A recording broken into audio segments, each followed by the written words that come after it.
Me, M49, wife Cynthia, F45, got pregnant against my will. After we had discussed and agreed on not having any more kids. We already have F18, M13, M8, M4.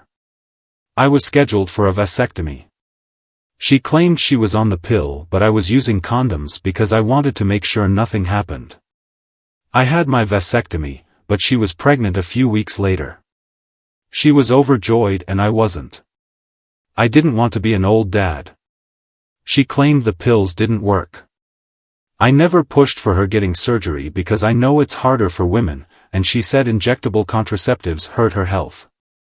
I checked all my condoms and all of them had been pierced. We had a huge argument that ended with her crying. My trust has been destroyed. I assume that nothing she says is true.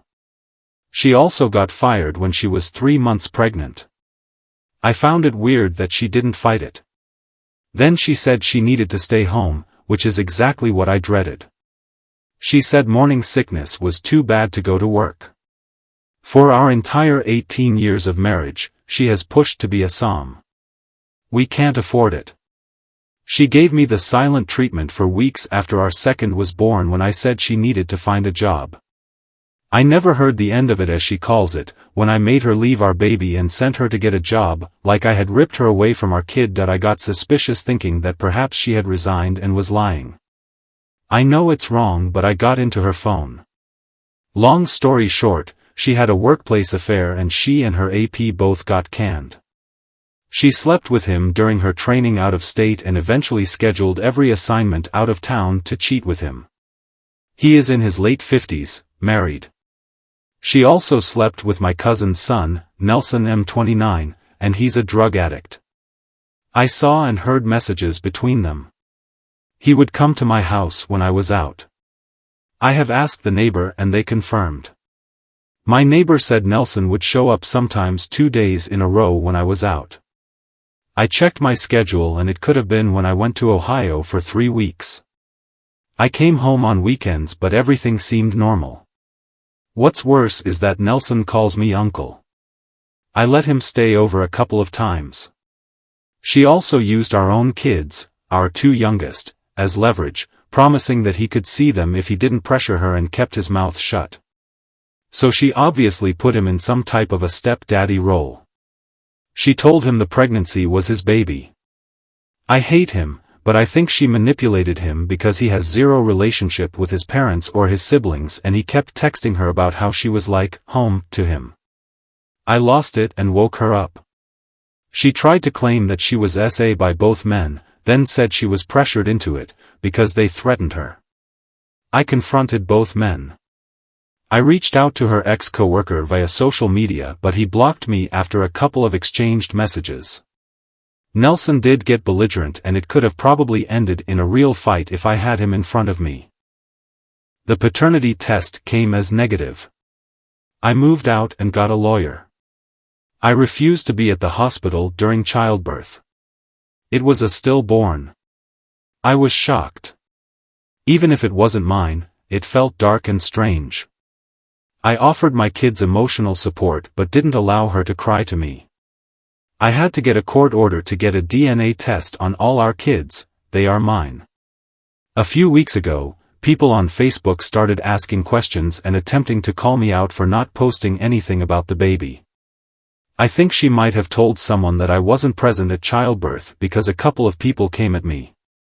We are getting a divorce, and I'm very angry that she's still trying to milk it. I told each person the truth separately, but eventually got fed up with looking like the bad guy and wrote a post saying thank you to everyone who has reached out to insult me, but the baby was not my child as per the paternity test. It had to step away from social media because of it.